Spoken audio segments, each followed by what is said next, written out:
관세 전쟁이 시작되었습니다. 설마 했었지만 역시 트럼프는 예측 불가능한 사나이였고요. 2월 4일부터 시행하고요. 관련 내용을 살펴보면 일단 표면적으로는 관세를 부과하는 이유가 펜타닐 등 마약 유입 및 불법 이민자 문제를 이유로 보편 관세를 강행하는데요. 그동안 멕시코와 접한 남부 국경과 캐나다와 맞닿은 북부 국경에서 펜타닐이 대량으로 들어오면서 펜타닐 제조를 위한 원료를 중국이 공급하고 있다고 주장했고요. 몇 번 주의를 줬습니다. 마약 밀수를 방지하기 위한 조치가 없다면 관세를 부과할 것이라고요. 근데 별다른 조치가 없었고 결국 관세 부과가 시작된 거죠. 오직 표면적 이유일 뿐입니다. 결국 속뜻은 미국 세수를 관세로 충당하겠다는 거고 정치적 요소를 이용해서 협상용 테이블에서 유리한 포지션을 취해서 본인이 원하는 걸 얻어내겠다는 속셈입니다. 미국 패권을 더욱 견고히 하겠다는 거죠. 렛츠고! 캐나다와 멕시코에 25% 관세를 부과합니다. 중국은 모든 수입품에 10% 보편 관세를 부과하고요. 또한 중국은 단계적으로 계속 관세 수위와 범위를 늘려갈 것으로 보고 있습니다. 캐나다산 원유 등 에너지 제품은 10% 관세를 부과하는데요. 미국 유가에 직접적인 영향을 줄 수 있는 캐나다산 에너지 제품은 다른 상품과 달리 관세율을 10%로 낮춰 적용했습니다. 근데 왜 시작을 멕시코, 캐나다, 중국, 그리고 EU를 상대로 할까요? 타겟이 된 이유는 미국 수입 상위 4개국 무역 수지를 보면요. 이 국가들이 미국의 가장 큰 무역 적자 상대국이기 때문입니다. 그러면서 2월 3일날 관세 부과 전에 협상 가능하고 대화 가능하다는 그런 뉘앙스로 속보가 떴습니다. 결국 상대가 굽히길 바라면서 본인이 원하는 걸 얻어내겠다는 협상의 전술이죠. 국력이 세니까 여기서 이렇게 마음대로 할 수 있습니다.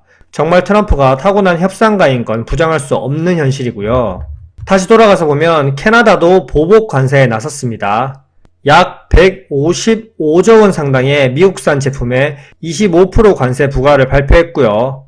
트리더 총리는 자국민들에게 자국산 제품 구매를 촉구하고 미국산 술이나 음료를 먹지 말라고 했죠. 멕시코도 곧 대응에 나설 것으로 보여지고요. 중국은 세계무역기구에 제소한다고 합니다.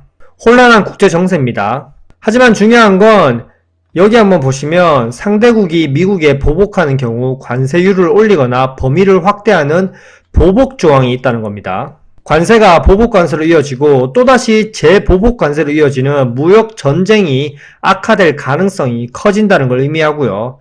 결국 누가 이기나 해보자는 거고 최후의 승자는 미국이 될 게 당연하겠죠. 맞대응한 나라 경제가 초토화가 나면서 본보기가 될 듯 합니다. 남일 같지 않습니다.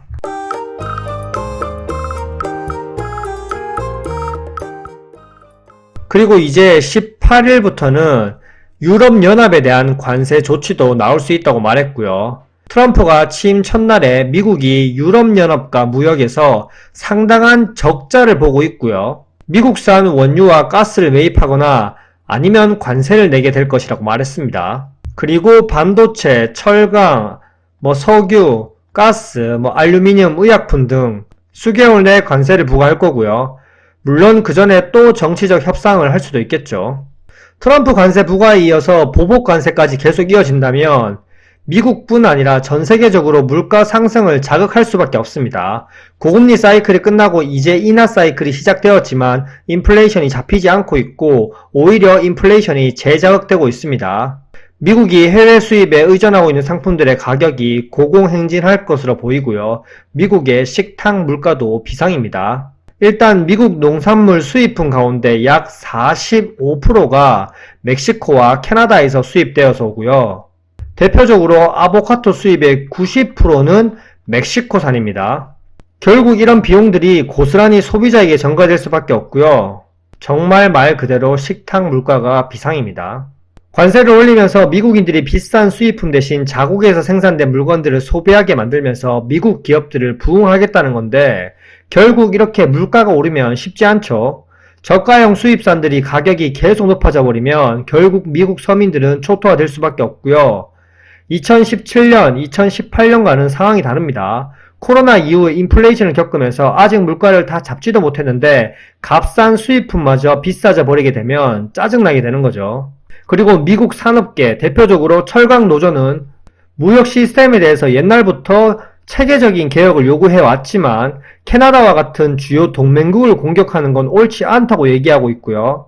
캐나다뿐만 아니라 양쪽 산업이 다 위험받고 있다고 얘기하고 있습니다. 철강 노조에 이어서 자동차 혁신연합 회장, 그리고 미국 소매협회, 그리고 식품산업단체인 소비자 브랜드 협회도 우려를 내비치고 있고요. 관세가 결국 소비자 가격 높이고 미국 수출 업체에 대한 보복으로 이어질 수도 있고요. 중소기업은 존폐 고민까지 하는 그런 상황이 될 수 있다고 우려하고 있습니다. 트럼프가 관세는 미국을 부유하고 강하게 만들 것이라고 하면서 대미 무역 흑자국 10개국은 떨 수밖에 없습니다. 중국, 멕시코, 베트남, 독일, 아일랜드, 그리고 한국, 캐나다 이런 국가들이 대미 무역 흑자국들이고요. 작년 한 해 한국은 약 80조 이상 역대 최대로 무역 흑자를 거두었기 때문에 타깃이 될 가능성이 상당히 높습니다.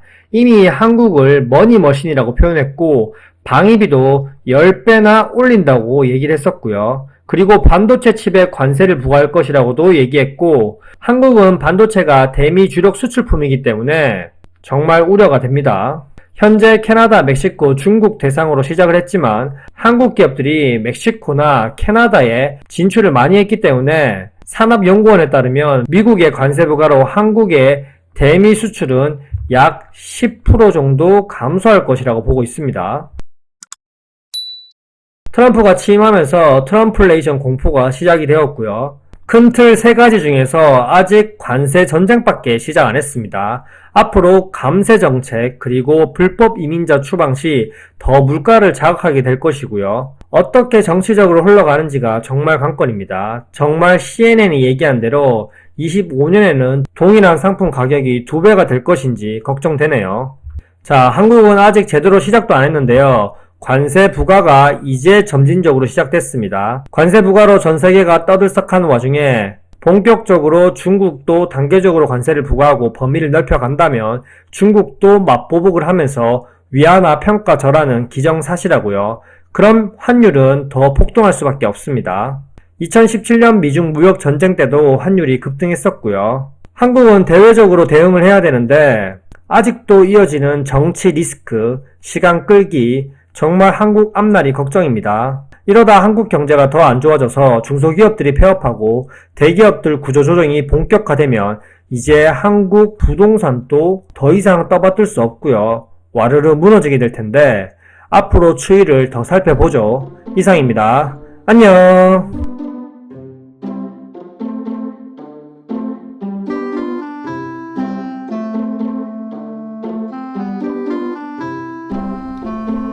Why